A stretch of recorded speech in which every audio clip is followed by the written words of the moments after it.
What if I told you there is a country where nearly 40 cents of every dollar in the economy is carried across borders on the backs of young men working under the scorching desert sun? Welcome back to Continent Business Hubs, the channel where we equip entrepreneurs with the financial knowledge, the practical tools, and the kingdom foundations to build real, lasting wealth that funds God's purposes in the world.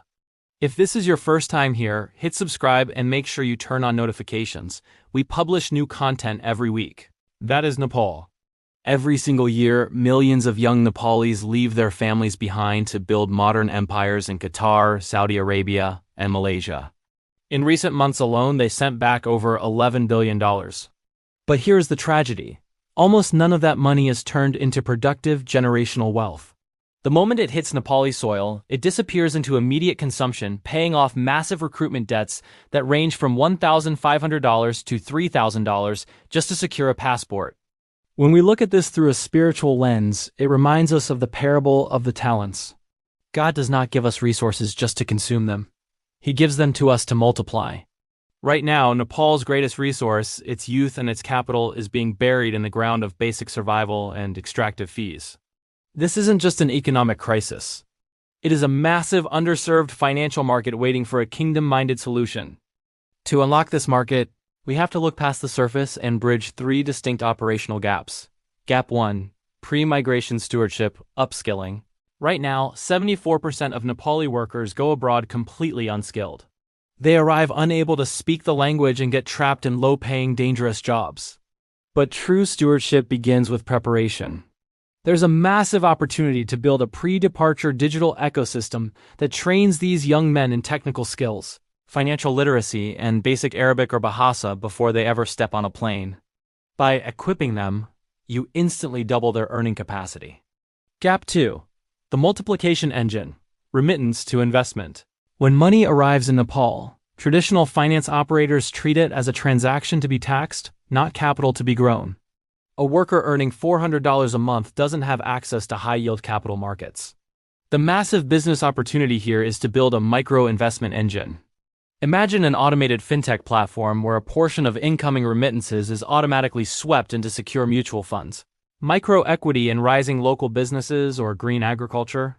You turn transient cash into permanent equity. Gap 3. Honoring the returnee entrepreneurship ecosystem. Every year, hundreds of thousands of Nepalis return home with hard-earned savings, structured work experience, and a desire to rebuild. In Isaiah 58-12, Scripture talks about being repairers of broken walls. When these workers return, they shouldn't face unemployment. They need an ecosystem incubators, small business loans, and supply chain mentorship to transition from labor migrants into local marketplace leaders and employers. Let's talk strategy. How do you turn this into a highly profitable, scalable business? Forget charging a heavy $15 monthly subscription up front. A worker earning $400 a month is highly price-sensitive. Instead, we look at a freemium fintech ecosystem, let's call it Nepath. The entry point.